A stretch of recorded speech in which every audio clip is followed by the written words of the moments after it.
And let's have a look. We'll let people. Morning, Perry. First on parade. Cheryl, good morning. Chloe, Emily, Andy. Yeah, Boo, it's going fast now. Emma, Lucy, Daniel, Tammy. I can see Alethea. Yes, good morning. Emma, Michelle, and Lenka, John, Sherwood, John, hi. Claire, Olivia, very good. Dee, Laura, good morning, good morning. Let's have a look. Good morning, Marcus. And yeah, Melissa, good morning. Steph, Jane, Jackie. We're just letting everyone get into the room. Here we go again. Who knew? And I'm smiling on the outside, but I promise you, I'm not so happy on the inside, but that's another issue. So I'm looking at the room. We've got a full house today. So because we've got a full house, anybody messages you and says they can't get on, or you want people to get on, this is also being streamed live onto the P4H Stylist Hotline. So the Facebook group, P4H Stylist Hotline, it's being streamed live onto that group. So if anybody gets kicked out or can't get in, or somebody hasn't yet registered and said, oh, my registration, or I've lost my email, or whatever has happened, because it is full today, so that we know some people couldn't register.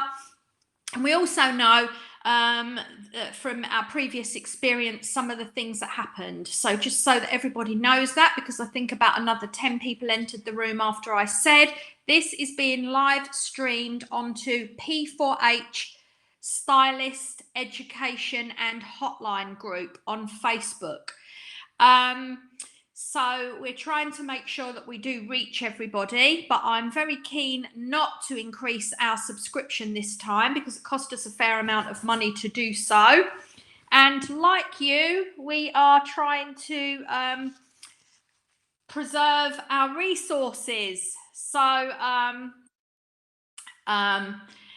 let's make sure that everybody is understanding that. Down on the bottom right hand corner of the little chat box there, I like to keep that going because I like you to interact, and I will be asking some of you some questions and the such like.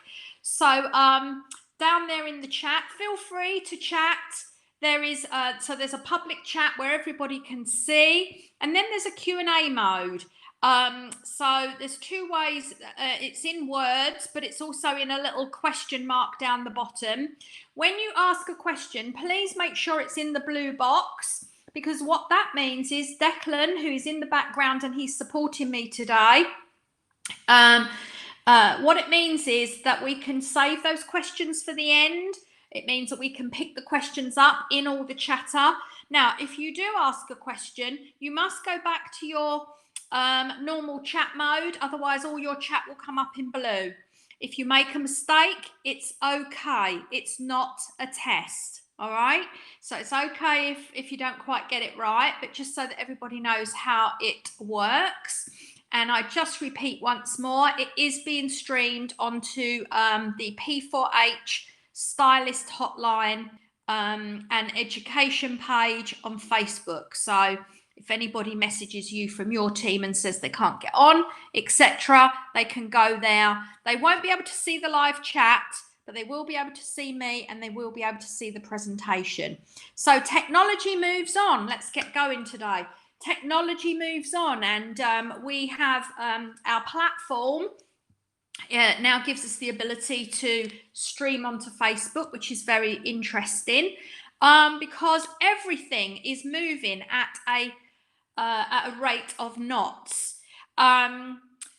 So we quickly, once we knew that we were going into lockdown in England, because I want everybody to know in Wales, they're on a fire breaker and they are opening on Monday. So good luck to Wales. Northern Ireland, if we've got anybody on here from Northern Ireland, their salons are currently closed. Ireland are currently closed. Scotland are open. Yeah, that's the state of the nation. So we put this together because we've got a couple of weeks. So it's 6 of the best that Daniel and I have put together. 6 of the best things that Daniel and I think we could possibly share with you that could, 1, be really interesting to you, and 2, really help you in your salon, your job, your career, whatever it is, the capacity that you are here joining us today. So let me outline for you the program. The program is for everybody, and I can see lots of people saying good morning. Good morning, everybody. The program is called 6 of the Best. Let me give the outline. So the program is designed for everybody in mind, okay? That's what we have decided to do this time, and I'll explain why. The first one that we're going to do today, your path of personal greatness. So today we're going to be talking about you and how you reach your full potential. Your path of personal greatness is what you are on. If you're on this webinar, if you are taking the time to be on this webinar, that tells me that you are committed and interested, and you want to be the best possible you. So that's why we're starting your path of personal greatness. And really what I've done today is I've thought about myself, if you like, or thinking about myself. No, but thinking about my career and where I am right now, because I would have shared with you all. I'm going to use all the technology I can. I'm going to use the whiteboard for a minute, and I'm going to share with you all that I have. Let me see. Wait a minute. There we go. So I personally, just like you all, are currently moving on my S-curve. Okay. Now, in case we hadn't noticed, there is a lot of change going on. Everywhere we look, governments are changing, businesses are changing and evolving. Communities are changing, families are changing. Everything we do is changing. So I'm drawing for you here, first of all, the S-curve, right? I'm going to do it quickly because this is not what this seminar is about. But the S-curve's in 3 stages. The first stage, of course, is the birth or discovery of something. What are we discovering? What works and what doesn't work? And when we have discovered a formula that works, we move into phase 2. And can you see the pencil moving there? I don't know whether you can see the pencil or not. Somebody tell me whether you can see the pencil or whether I have to move to a pointer. Can you see? You can. Okay. Phase 2, once we've got a formula, off we go. We repeat that formula over and over and over and over again. And over a period of time, we grow, our business grows, our career grows, our number of clients grow, our turnover grows, everything grows, okay? Over a period of time. But ultimately, we reach this performance level off. If we don't address the performance level, we end up in this here, this phase 3, which you don't want to be in, because phase 3 is decline, okay? Decline. So what we want to do is we want to recognize this point, the performance level off, the point at which we need to make some change, okay? Now, my career, over 50, what am I saying? Over 40 years, I am over 50 in age, but over 40 years in hairdressing, okay? And my career looks like this, right? It's a series of S-curves, okay? A series of S-curves that has got me to where I am today. And I am personally, let me see if I can change the color for dramatic effect. I have put myself here, back in birth and discovery, right? Because everything around me is changing and I need to be in a state of high alert. I need to make sure that I change.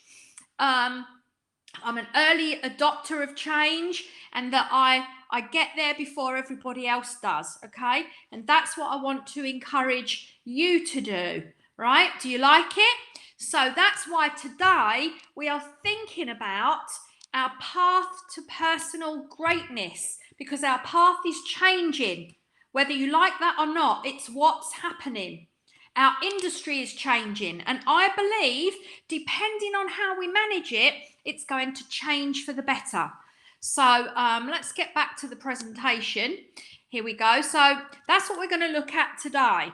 Number 2, Daniel's going to be joining me. So there'll be the 2 of us presenting to you fun facts to improve your knowledge. I'm sure that you all agree that Daniel and I have a wealth of knowledge. Even though Daniel's not a hairdresser, we often laugh. You know, he knows more than many hairdressers, particularly when it comes to science, etc. So there's lots of things that that we can learn to improve our knowledge. We're going to look a little bit about that later, but know that next Wednesday, what we're going to do, we're going to make it as fun as we can, but we're going to bring to you lots of facts that will improve your knowledge and help you behind the chair, to help you help your clients, because that's your job, right? Your job is to help your clients the best way you can. And we want to be professional. We want to make sure that you know, we can bring to our clients everything we possibly can. So it's going to be full of knowledge on Wednesday. I'm really looking forward to it. We've started putting some of it together. So number 3, that will be next Friday, exploring campaigns. So for those of you that joined us at Business Counts, our essential meeting, we really started this process, and we said we really ought to get a little bit sophisticated with our marketing, and everything should be a campaign.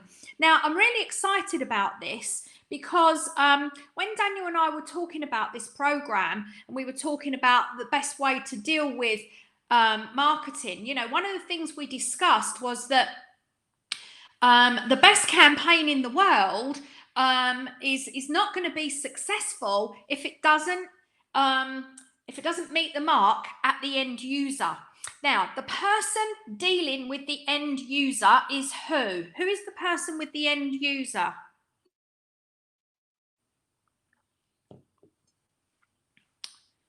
I want to get you guys working today. Who is with the end user? Yeah, so the client is the end user, right? The stylist, the hairdresser behind the chair, is with the end user. Now, if the hairdresser behind the chair is not tuned into the campaign, then the campaign fails. So you could have the best planning, you could have the best social media, email, video campaign, you could have all of that going on. But then if the client sits in the chair and says to the stylist, can you tell me more about this? And the stylist says, I don't know what you're talking about. Then the whole campaign falls apart. So one of the weaknesses I do see in campaigns in hairdressing salons is where the stylists don't know enough of what's going on, or they don't learn enough of what's going on.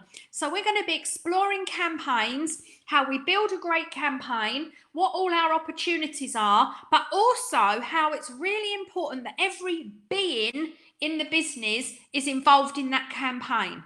And so we'll be talking about some of that stuff. Now, I saw Maria put, I wish there was a function on here, laugh, etc. on the comments. Make that comment, right? Make the comment. Laugh, sad, cry, happy, over the moon. The government don't know what they're doing. Whatever you want to put, you put it on there, okay? Keep interacting with each other. It's really important. So number 4 is going to be extraordinary team culture. Now, there is only so much you can achieve alone. And I am really worried about elements of our industry right now, because there are elements of our industry that are literally alone. They are single people. We see it on these forums. I've shared many times. I don't get on those forums very much. I find it very, very frustrating. But every now and again, I jump on when something's happening or when somebody alerts me to something. Anyway, I went on there yesterday. There's a girl asking advice. people telling her to put tomato ketchup on her hair. I mean, please, people, help me.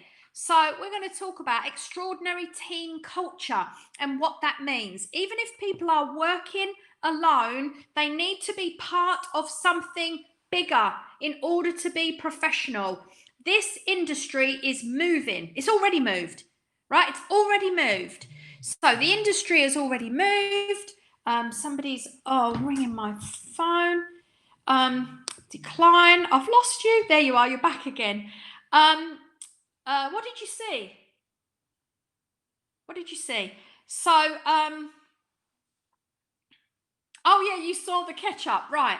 So, sorry, it's because my phone rang and it came up on the screen. There's no way of me being able. You see all this Apple stuff, you know, it's all connected, and one thing does something, and it all does something. Yeah, even when people need to be in groups. So that's what I was saying. The industry has already moved, okay, and it is moving, still moving, and we should keep it moving. And hopefully, over the next 6 programs, everybody here will understand how you make it move for you, okay? Because it's a fantastic opportunity. It's the best opportunity.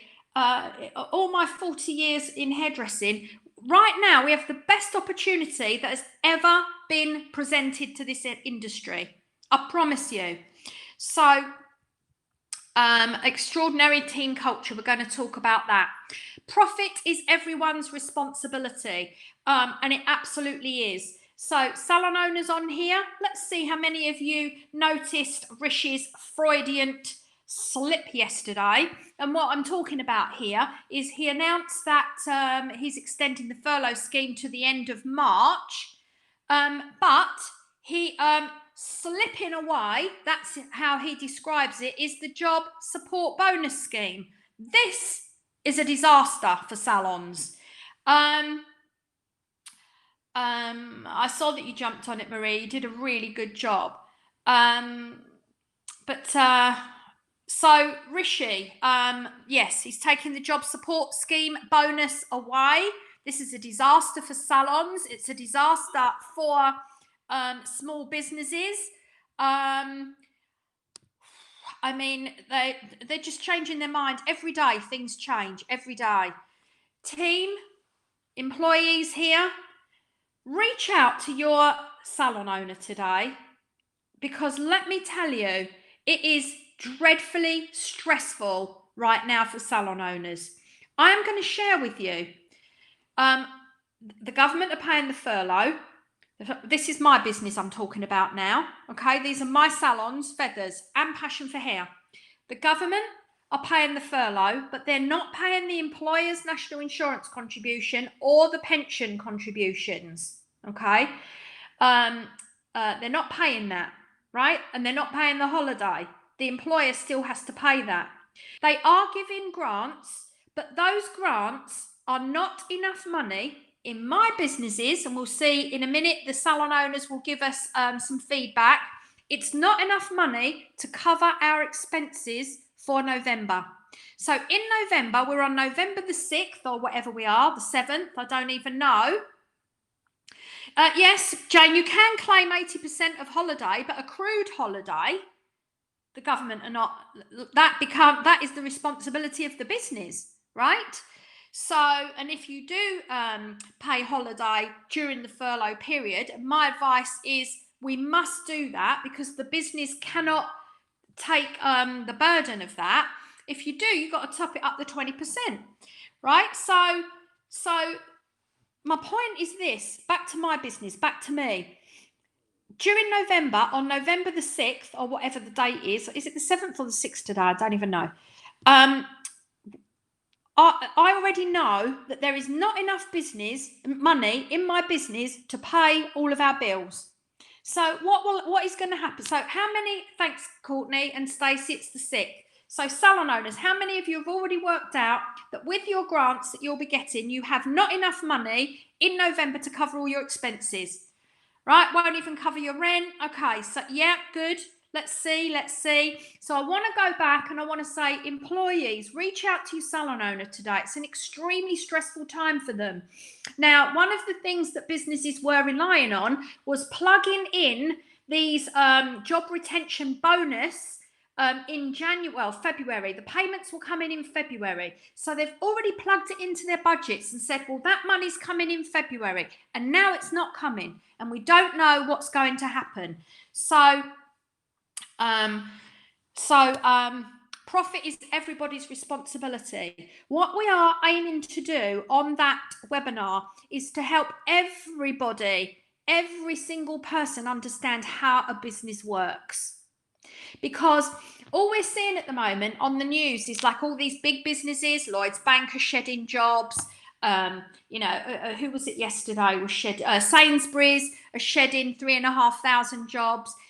No, it doesn't make headlines when small businesses shed jobs. It doesn't make headlines. But 3,500 jobs of Sainsbury's, it only takes 100 small businesses to close, and there you will have 3,500 jobs less, right? Lost, less.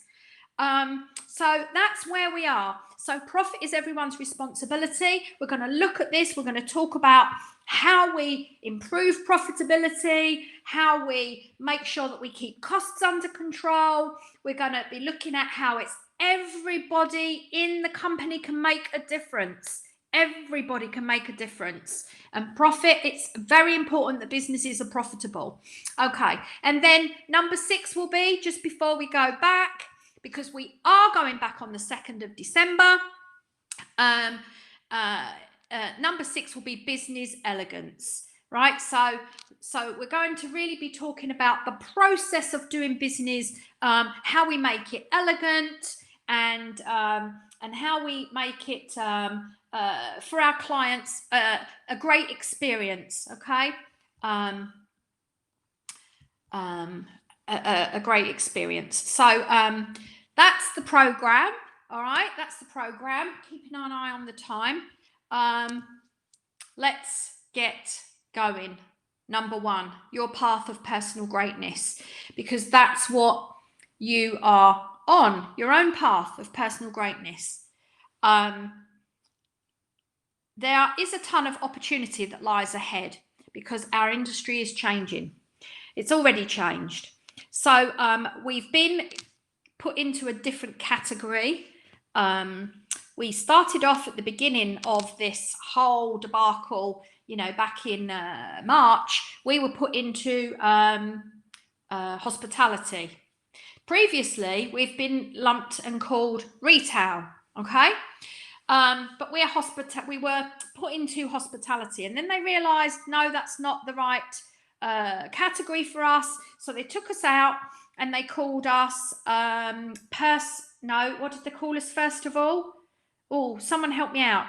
What did they call us first of all? Contact services? Contact services, yes. And now it's called personal services. Okay. Now, unfortunately, we have missed by a whisker. We've missed by a whisker not being allowed to stay open, and let me explain why. When we're in this category of personal services, we are on the cusp of being in there with people like acupuncturists, all these alternative health people, and they are all allowed to stay open. Okay, so they're all open. So if you want to go and get yourself some acupuncture, or if you want to get a massage, depending on what kind of therapist it is you're looking for, there are still some of those businesses that are open. But one of the reasons I believe that that they have closed us is because whilst a lot of us, the vast majority of us, have risen to the challenge of the extra PPE and the extra measures, and the infection rates in salons is very, very low. But unfortunately, there have been some people that have not been as diligent as they could or should. We all know what we're talking about with that. I'm not going to say it out loud here because this is going to be it's going to be out there in the public domain. So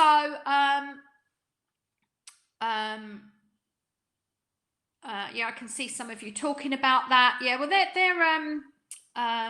their rules are different.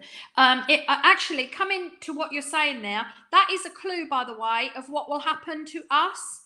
Okay, so seeing your chat there, what I believe, we're not going to have to wear masks and visors forever, but I do believe what is going to happen is that what you see with osteopaths, chiropractors, all these alternative health type people who do, you're quite right, are only having to wear mask.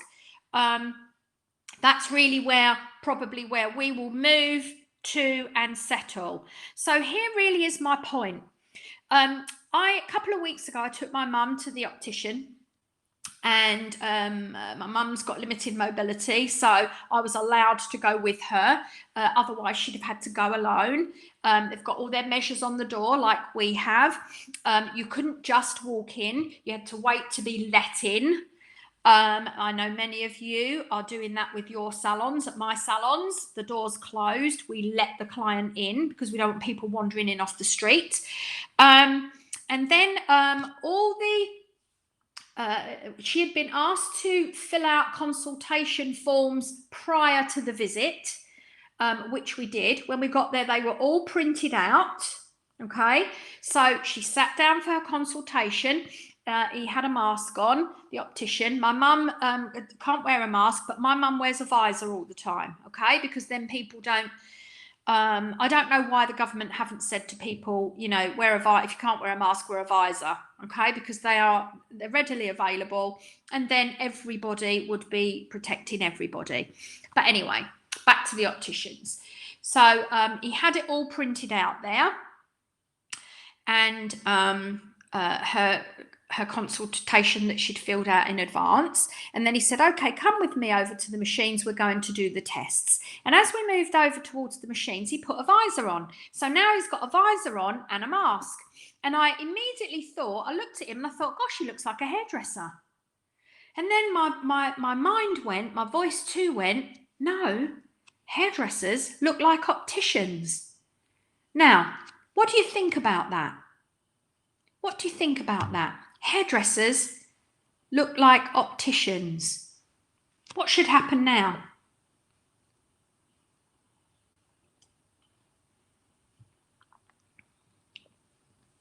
Let's get some feedback. Yes, this is our opportunity for us to move into a more professional category, right? A more professional category, along with dentists and opticians.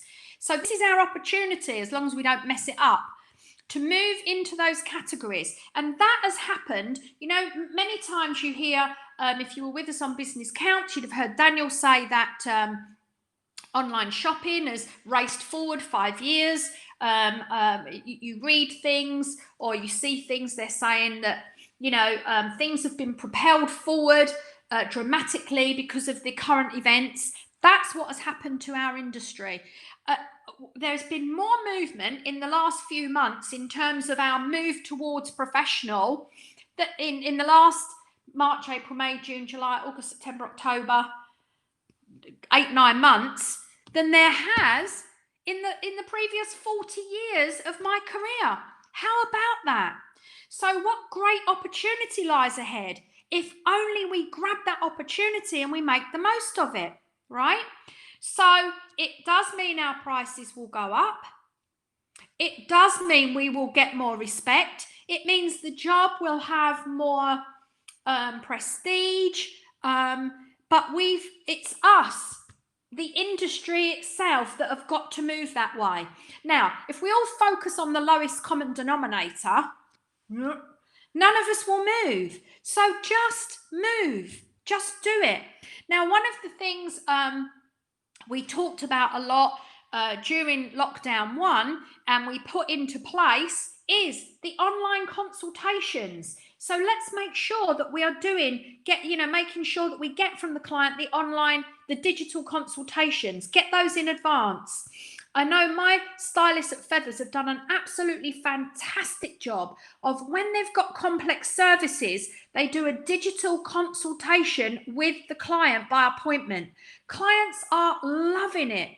How professional is that? You wouldn't turn up for an operation with the doctor and 5 minutes before he's about to cut you open, he starts asking, what do you want?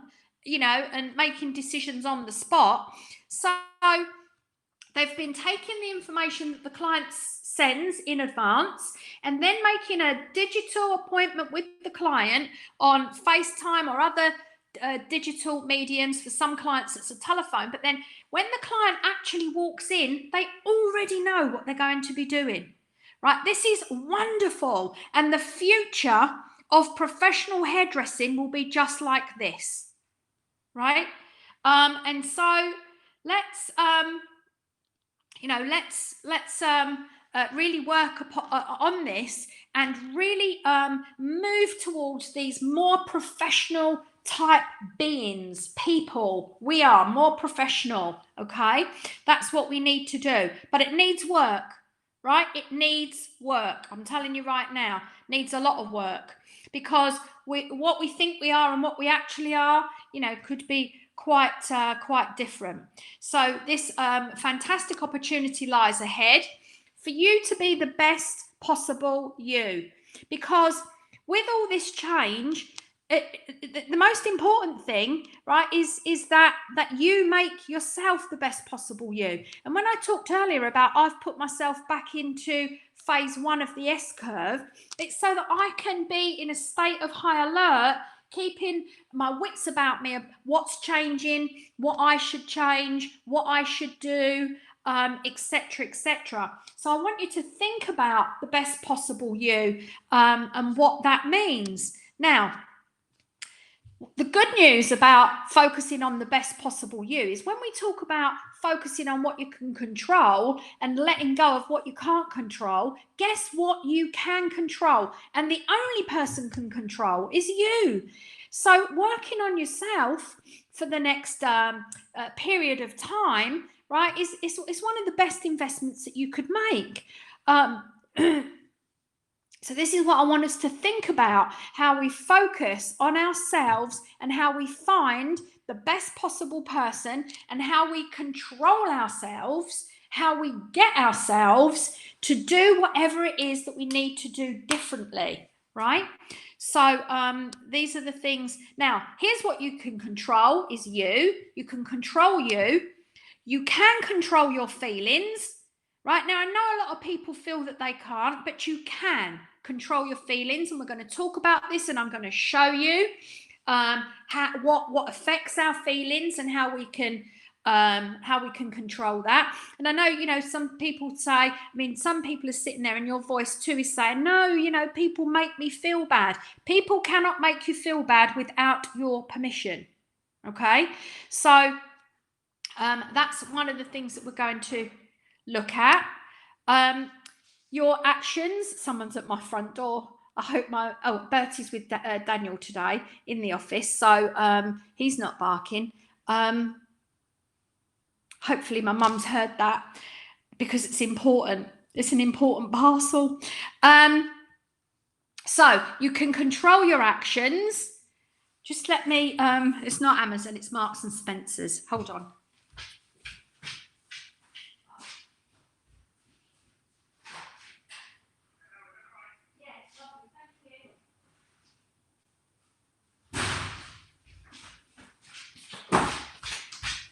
I am so sorry, everybody. She didn't hear. She's as deaf as a post. God love her. And it's a really important parcel. I'm so sorry. I need it for tomorrow. You can control your actions, okay?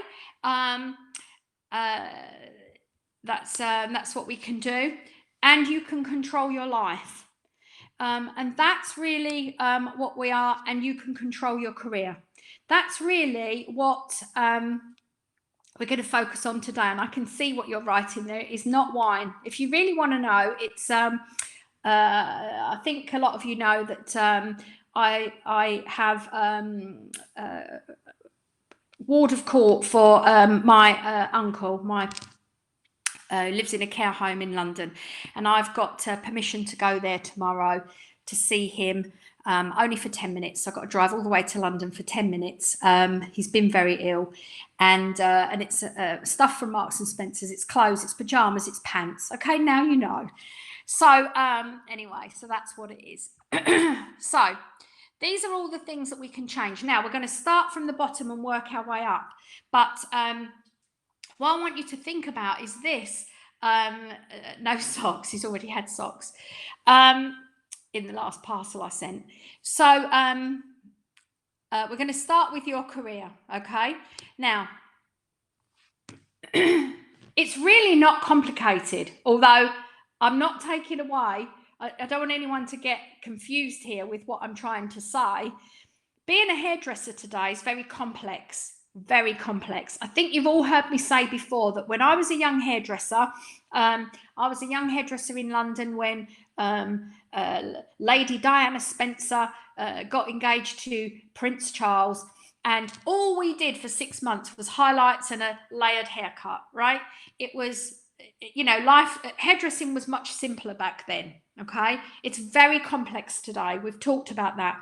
So, and one of the things that I recommend that everybody does is find your niche, you know, find what you're really, really good at, okay? And so your career really comes in, we have these areas. The first thing is the skill of hairdressing, okay? The skill of hairdressing.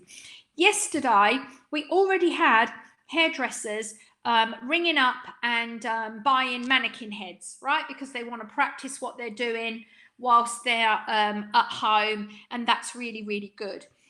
One, if you're not able to practice over the next period of time, that's fine. But here is what I would encourage you to do in terms of skill. Some of you may have heard this story before. I apologize if you've heard any of the stories I used before, or maybe I don't apologize.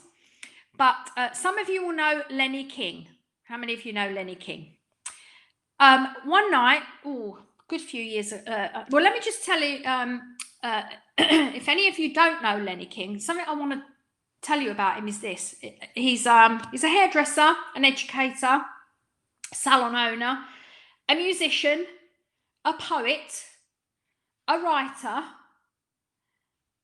a painter.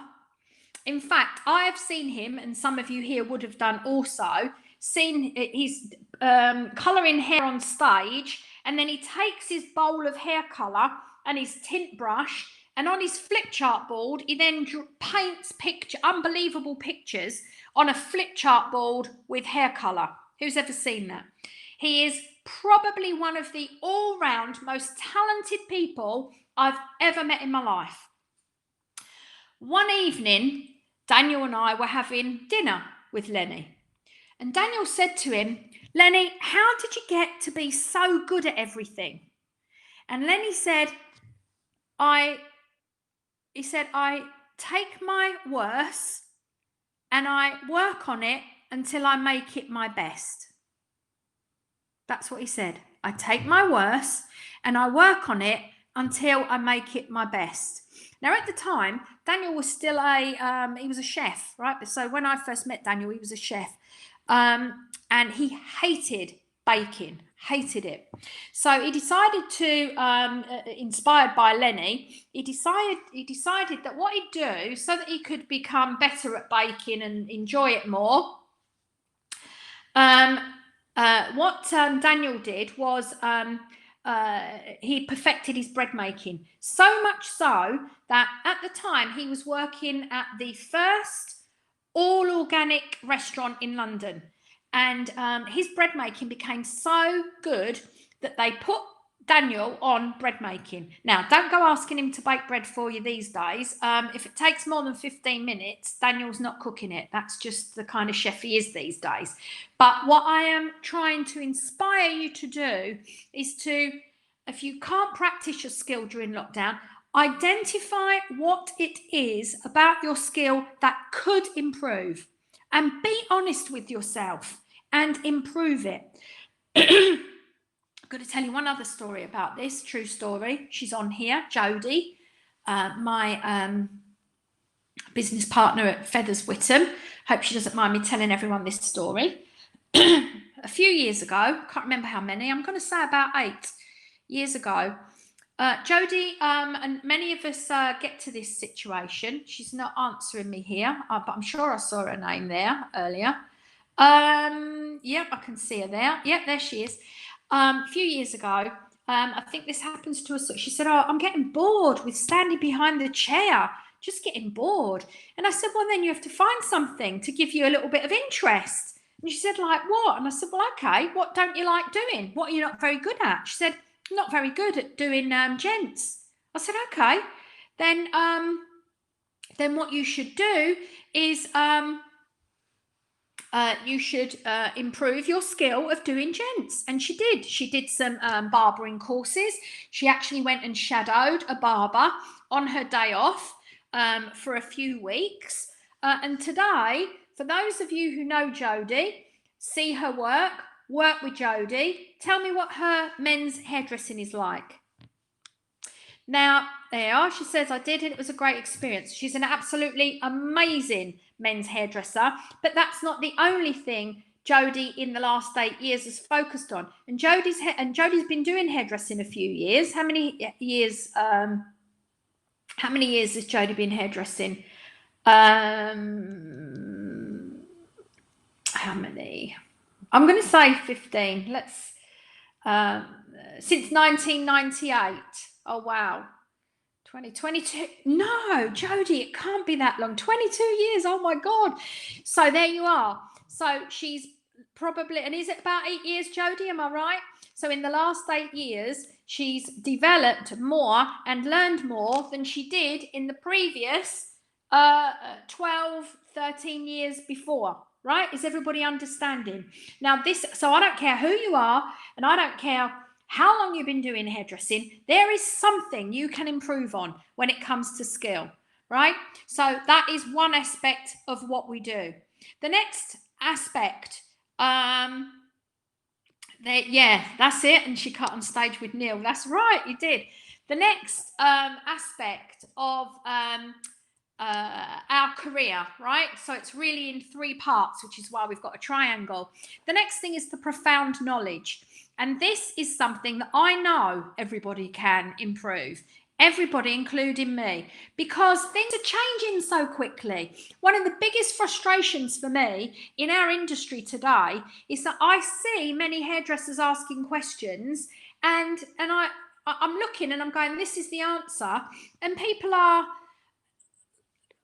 I just don't even know where they get some of their information from, honestly. And what makes them think that it's okay. Today in our industry, you know, you've got to be very professional. You know, everything you do, you've got to do. I mean, the occurrence, the risk of being sued today is very high in hairdressing, very high. So it's very, very important that we keep up with science, with chemistry, that we keep up with also biology, right? What is happening to people who have COVID, who biologically, who can tell me what's happening that affects our job that we should know? Yeah, a lot of people are suffering with hair loss. And what else? There's another side effect too. Yep, high sensitivity. A lot of people are getting skin problems. Okay, now these are all things as hairdressers that we can help, but only if we've got the information. So actually next Wednesday is the fun facts, and so tune in for that, because Daniel and I will be sharing with people some of the science. So some of the science behind the stem cell technology that Euphoria use, some of the science behind the hair loss products, some of the science behind Malibu and how and why it works.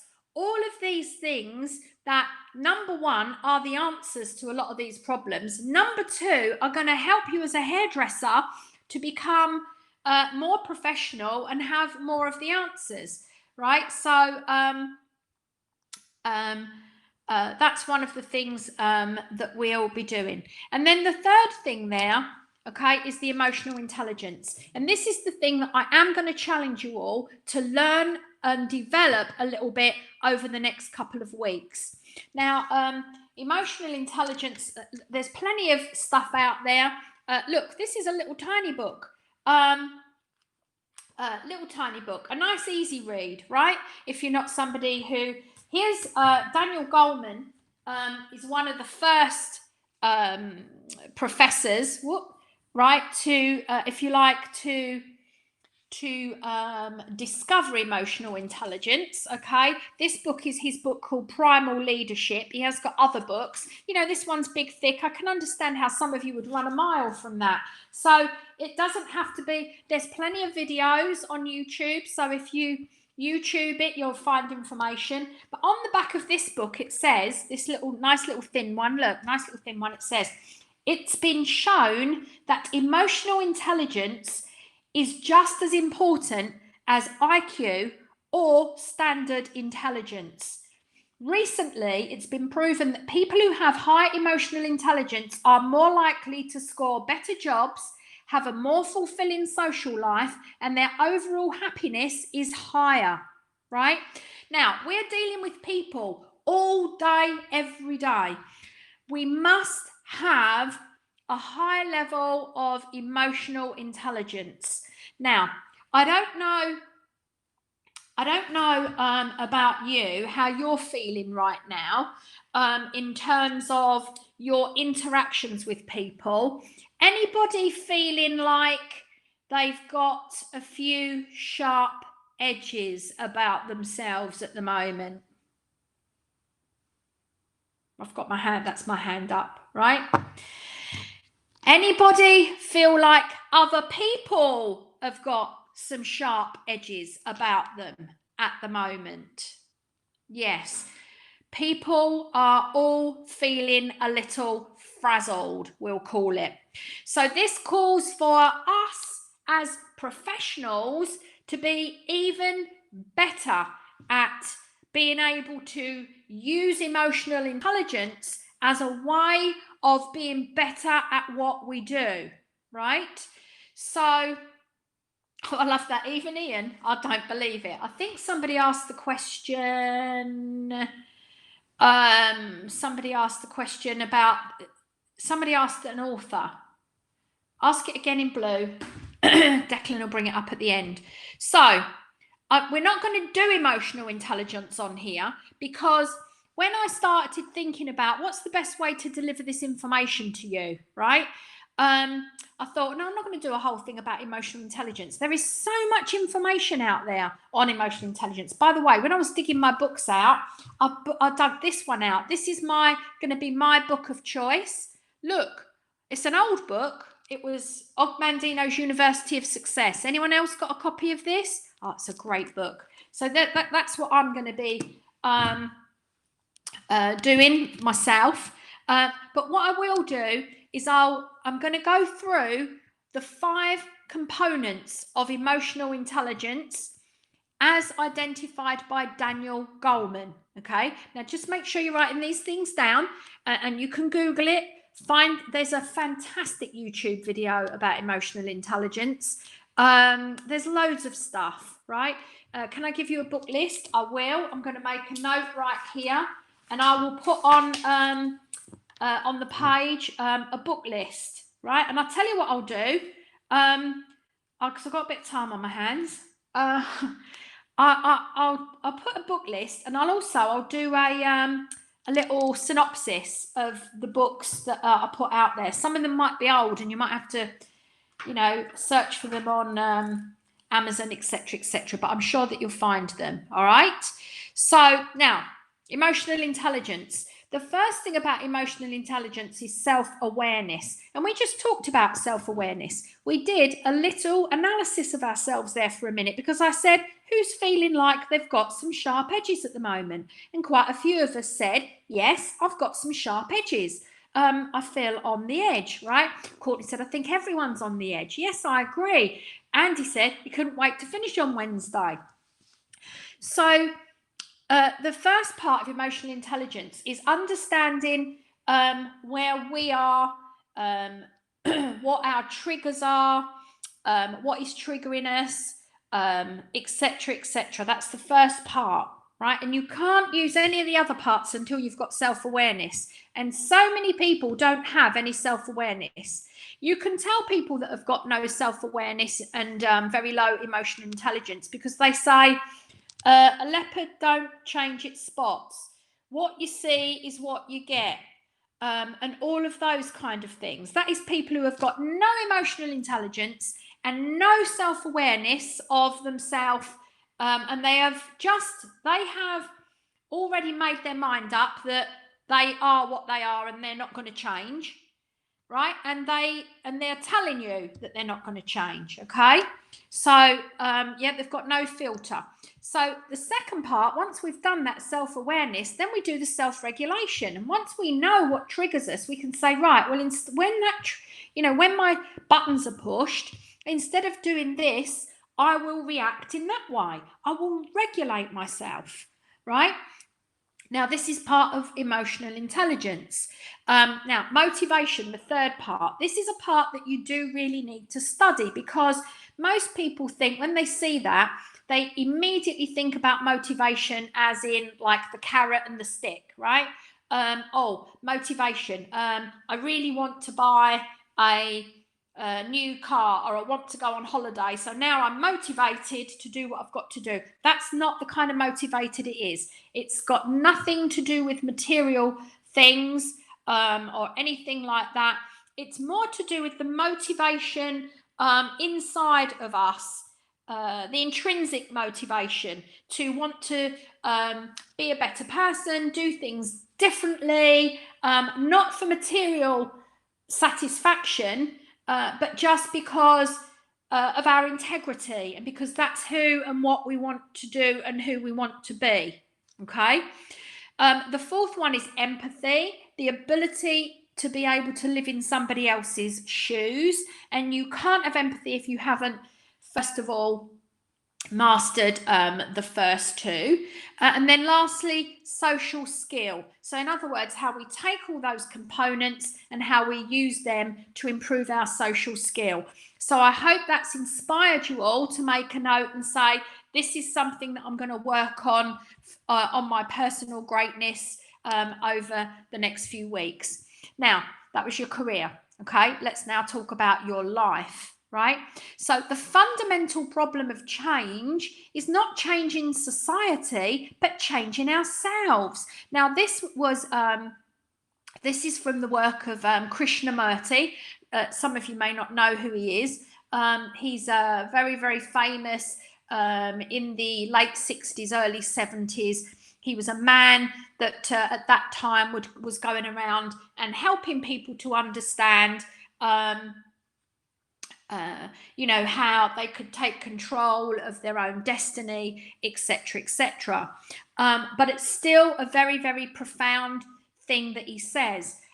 Funnily enough, I was listening to some music this morning whilst I was getting ready, and I was listening to a song, and the song, it's a new song that's just been released, and it's called Be the Change, right? Be the change you want to see. So here we are decades later and they're still penning songs about be the change. So we have to understand that we can't sit back and wait for everybody else to change. And I often see people say, what's the point? Nobody else. Now, I talked earlier about if we focus on the lowest common denominator, we get stuck. Don't do that. Just do it. Just make your mind up that you are going to change. You see, one of the things about our industry that I do believe is not going to change. Now we have been told to wear a mask and a visor. If we think for 1 minute, it will go back to how it is. We're mistaken. That's not going to happen, right? Because when they start to undo some of these regulations and measures, they're going to say, right, well, what's been a good aspect of that?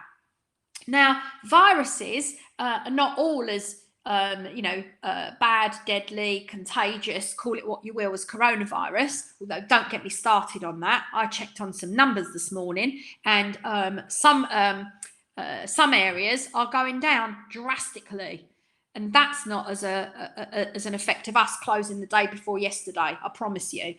Anyway, let's not go there. So, you can hear it in my voice, can't you? My sharp edges. I'll tell you, if I saw Boris in Waitrose, if I see him this weekend in Waitrose, he'll get a bloody piece of my mind. Anyway,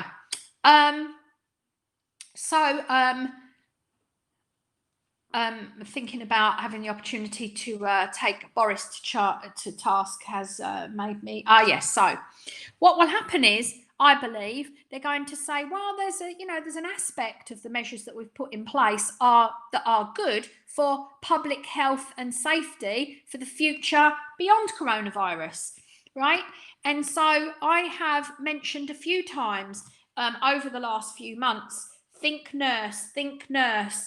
And now earlier in this webinar, we were talking about, osteopaths and chiropractors and dentists and acupuncturists and all of those alternative health people, and we can move into those categories. You don't have to wait for somebody to say. Your clients can see you doing that themselves. I truly believe that many salons of our caliber who have put all these things into place and who have really taken it seriously, I believe that we have grown our businesses in these difficult times. AKA, we've had lots of new clients, right? We've had lots of new clients. And so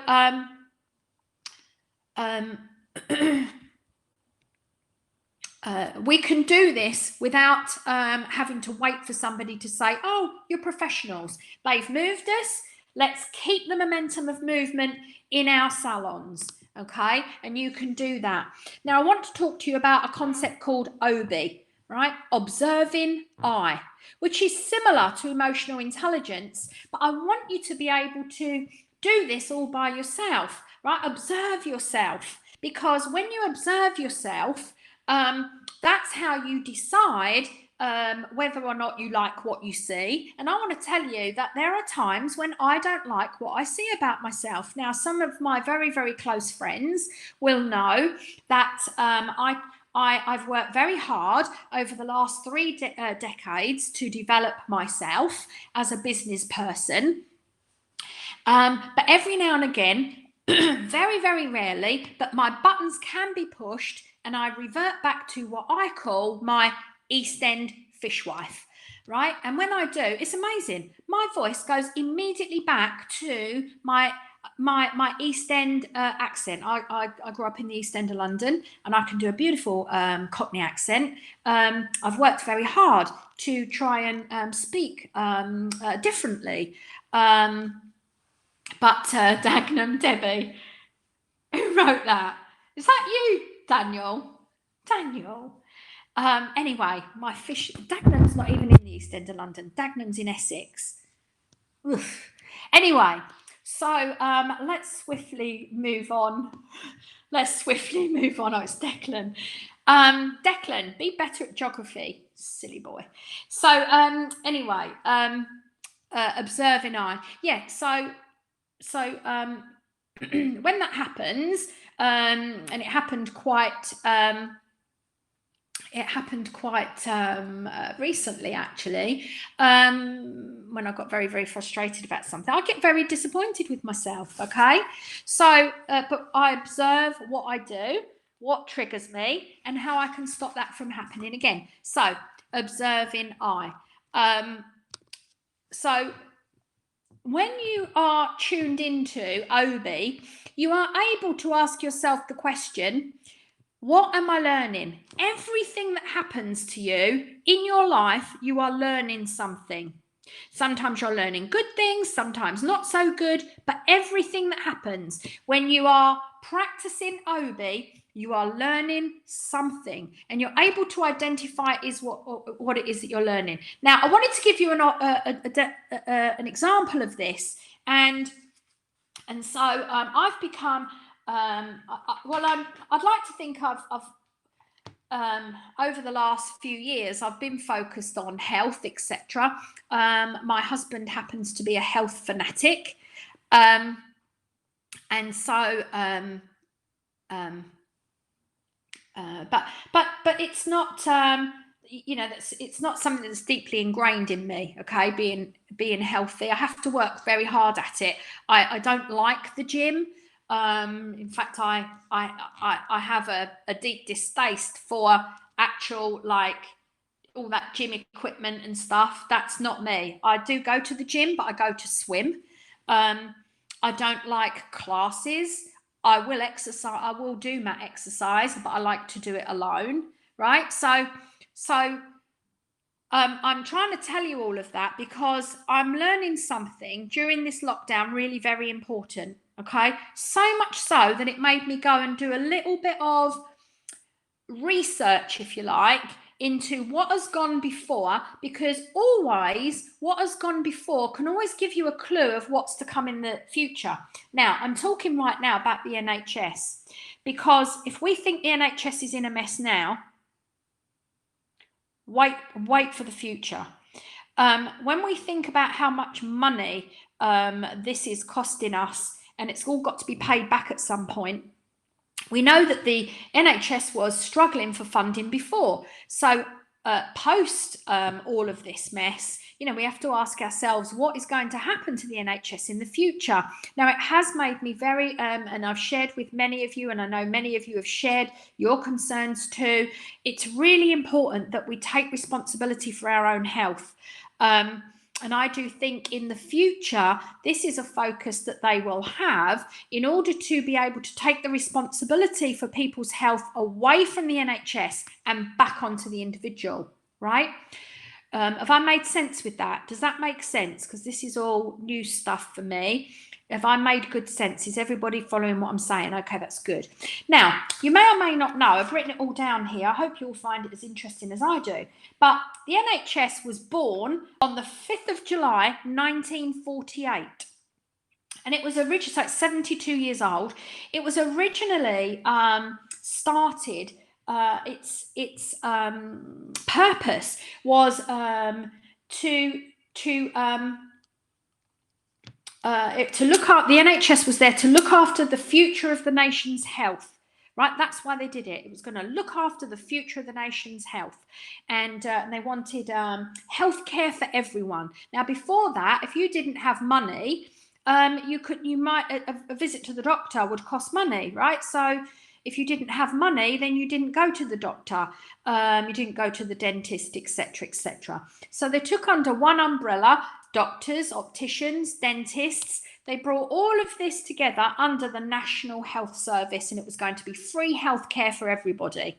Now, let me tell you, within 5 years, they realised they'd made a mistake. Within 5 years. Who wants to tell me what happened within 5 years? Changes to that NHS. Who can tell me? Have a guess. Go on. It's just for fun. See if someone can guess.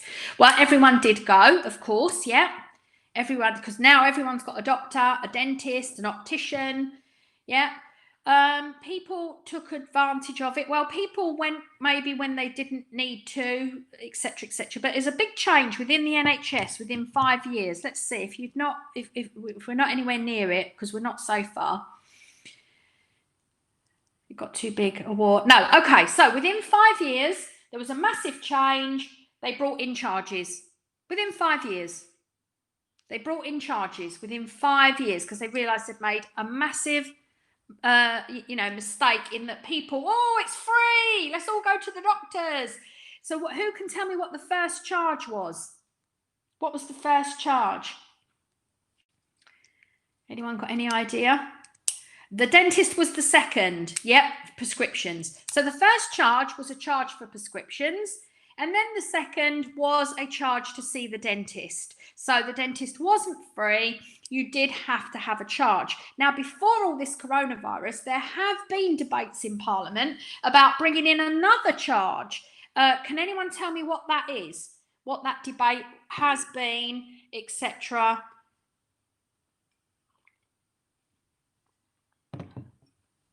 No, not no shows. Not an A&E charge. I mean, maybe there have been. That's not the one I'm thinking of. Vaccinations. Okay, they've been talking about making a charge to go and see the doctor, right? There are many things that you could think about, right? But let's not go. Our job is not to brainstorm what could happen to the NHS in the future. Although, does everybody agree that the NHS is going to change? Do you all agree? Do you all see that for yourself? Right? And if you don't, please don't be afraid to say, no, I don't think it will change. Okay. In this, so in this research that I did, here are some of the things, right? So remember that I told you that it was opened in 1948. Within 5 years, they'd introduced prescription charges and a charge to see the dentist. In 1954, there was a link between smoking and lung cancer in 1954, okay?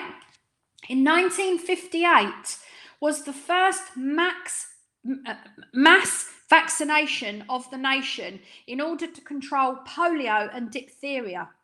In 1961, the NHS introduced the free contraceptive pill. In 1962, the NHS introduced hip replacements. In 1968 was the first heart transplant. Also in 1968, the first woman who gave birth to through fertility treatment given free on the NHS, and she gave birth to sextuplets. In 1972 was the introduction of CT scanners. In 1978 was the first provided free treatment on the NHS, the first test tube baby. In 1985 was the first youngest liver transplant to a 2-year-old. Now, can everybody see what has happened? Yes, there wasn't enough money they anticipated in the first 5 years. They said, we've got to bring prescription charges and charges for the dentist. And then over the years, technology, science, research has piled on more and more. Oh, free healthcare for everybody. Free healthcare. Yeah, we've got to keep everybody healthy. Healthcare for everybody. It can't continue. It's not possible. And so when something seismic like corona happens, right? COVID, coronavirus, whatever, seismic, this is a point at which they can say, right, this is a really good point to change it. I don't know what that change is going to be, but it is going to be. Now, this is an example of what am I learning? And I personally have tried to come to terms with the fact that, controlling my weight can't be a yo-yo, right? I must, make eating, I must find the lifestyle for my body, right? Because this is my vehicle. It's the only one I've got. So I must find the right lifestyle for my eating. I must find the right balance for exercise so that I can keep moving throughout my life. I have a goal to live to 100, but I want to live to 100 with quality, right? So all of these things. So that's an example of what am I learning, and then how you take what you're learning and you use that information as a way of being able to take control and control your own life, okay? Or after an event, you can say, what did I learn? What have I learned from that? And what am I going to do so that I never have to experience that again, or so that doesn't happen to me again? Okay, so and we use it as a way of changing ourselves, right? Of changing ourselves, because it's only in changing ourselves that we meet personal greatness. All right, so that is something that we really need to understand. Now, Let's now move on to your actions, because everything we do takes us either nearer or further away from where we want to be. And what happens is that things that catch our short-term attention they make us lose focus of our long-term goals, right? Or our long-term, what we want to achieve in the long term. So we have to, in terms of our actions, we must become aware of our actions and make these fast, quick decisions. Is this taking me nearer or further away from where I want to be?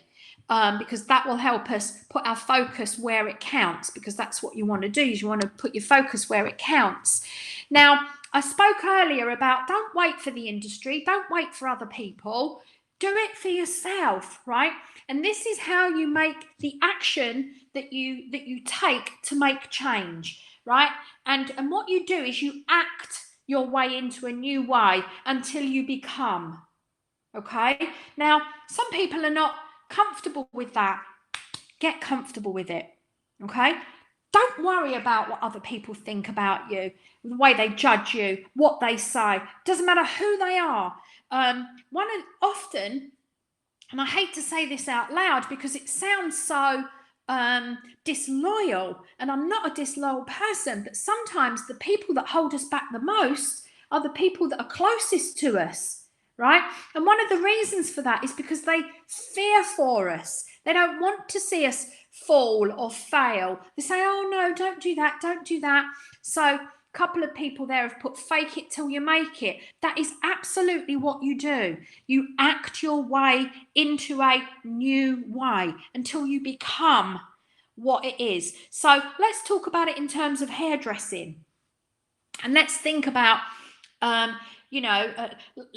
if I'd have said to you all a year ago, this time last year, November, if I'd have said to you all, you're all going to be doing hair dressed up like doctors and nurses, you'd have laughed at me. But you were thrown into having to do that, and see how you all rose to the occasion, right? So we can, anybody can do this. Now, we must take responsibility for our actions, and we've got to stop playing the game, look what you made me do, right? Because it's a game we learn when we're children. We learn when we're children, we say, oh, no, Johnny made me do it, right? Or, oh, I couldn't help it. It was because of this. Or, now listen to the language. All of the time that you're doing that, you are batting the responsibility away. You are blaming something or someone else. You have to take responsibility for it, even if it wasn't even if it was not avoidable for you. Okay, even if it was not avoidable for you, you have, because the immediate moment that you take the responsibility for it, right, it makes you change. It makes you change, the behavior or the action that took you into that moment or that action or that scenario. Even if it was something you say, oh, I should have been paying more attention. I should have listened more carefully. I should have had my wits about me. I should have done my research, instead of, oh, well, it weren't my fault, I didn't see it coming. You understand what I'm trying to say? So as soon as we stop playing the game, look what you made me do, we start taking responsibility, and we start identifying the things that we can do to make things different. Now let's talk about your feelings, right? Now remember, these were all the things that we talked about, what you can control. Okay, your feelings. Nobody can make you feel bad without your permission. Now, feelings are emotions, and I realise that we think our feelings come from our heart, and they do, right? They do, yes, but they are driven, believe it or not, by your brain. So your heart and your brain are connected. Firstly, let's understand that the blood that pumps around the body, right, pumps through the heart, and it also pumps through the brain. So let's remember that. Firstly, carries blood carries hormones, etc. But there's something else very important. There is we have electromagnetic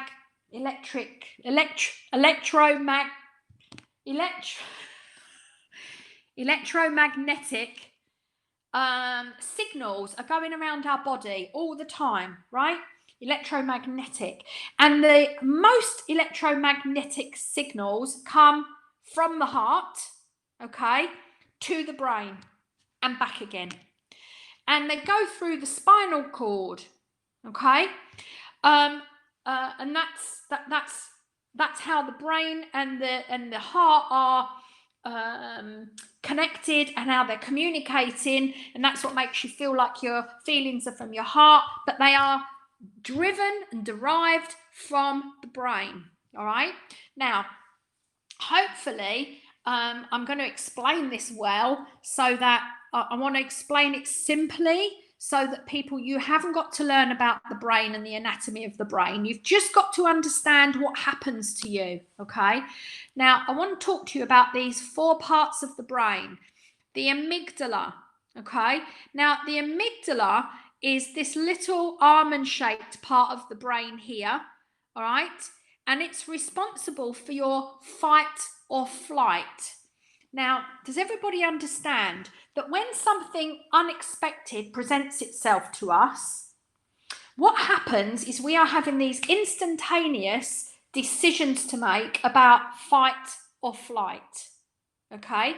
So do I stand and face this, or do I run away from it? And it doesn't necessarily mean that we run, it means we turn away from it or ignore it, fight or flight.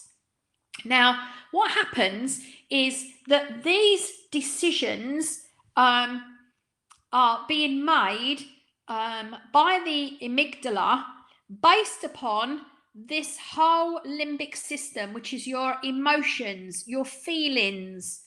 And what the amygdala does, fight or flight, is as part of its decision-making process, it relies on what has happened previously.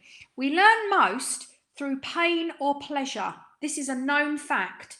So in other words, when something is pain, let me give you an example. Someone breaks your heart, right? So your first boyfriend breaks your heart, you know, and what we learn is that you know, that loving somebody, or your first girlfriend, loving somebody can be painful. That's what we learn, right? And so then we become a little bit more guarded, or maybe not, I don't know. But do you understand how we learn things? Through pain or pleasure. So an unexpected thing is happening. The amygdala goes, oh, you know, stand here and face this, or run away from it, ignore it, don't do it. By the way, this is the same point at which you get butterflies in your tummy, right? Some people call it, oh, I feel sick, because what happens, the hormones in the brain that are being released at that point through this part of the brain, they go to the tummy and they give you this butterfly feeling, right? So when we have this feeling, we have to understand something, that those feelings are the feelings that we get when we are being challenged, but it's when we successfully push through those challenges that we make the breakthroughs in our life, that we grow and we become a new and different person. Now, sometimes when we do make those challenges and we break through, we stand, we do it, and maybe we don't get it right and we fail. That's okay.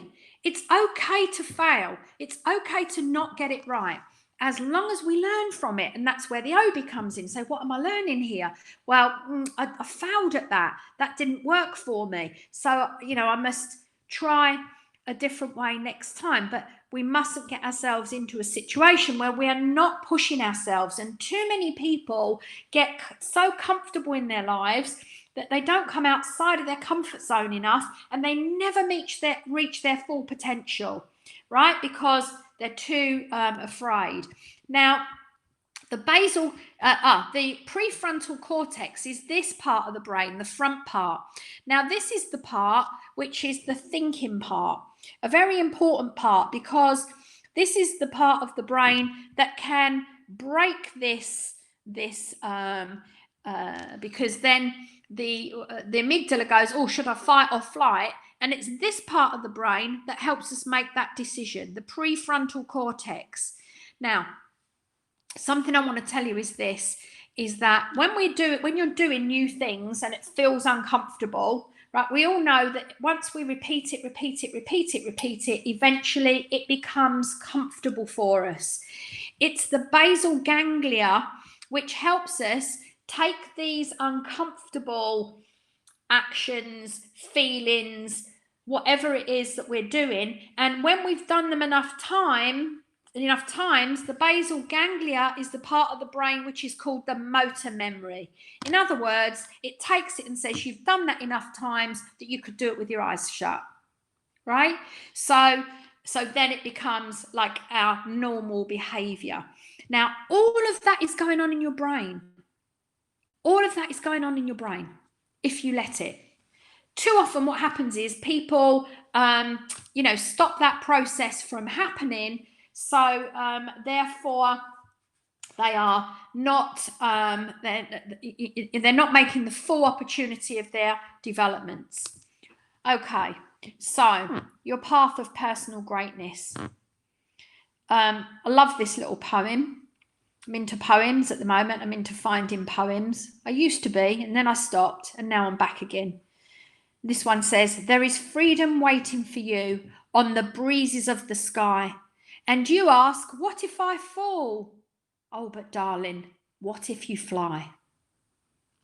So only when we take chances do we get an opportunity to grow and be more successful and a better person, more fulfilled, happier person. Okay, so all of these things we've done today. Lastly, I want to finish today with this, right? As a presenter, when I was training to be a presenter, one of the things that I was taught, this is a massive aha that I had today that I decided I'm going to share with you all today and I'm going to work on. I was taught, and many of you have been through similar training on here, and you'll go, yeah. And a lot of you are going to say, Debbie, you taught me this. You say, what do I want the audience to go away and do or do differently? Okay, what do I want the audience to go away and do or do differently? Now, when I've been doing some work on what we're doing, our 6 of the best, and how we transform what we're doing, right? When I've been doing some work on this, I came to a massive aha, and it's this. When our client comes to visit us, we must say, what is it that we want the client at the end of the visit to do or do differently? What is it that we want the client to do or do differently? So at the end of a visit to you, what is it that you want the client to do? Let's see what answers we get here.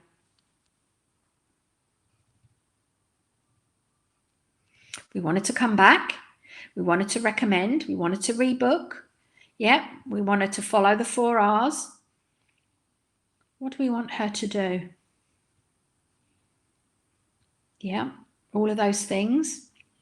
We wanted to feel amazing. We wanted to look good, feel amazing, have a home maintenance program that has her looking good every day. And if those things happen, if she looks good, feels good,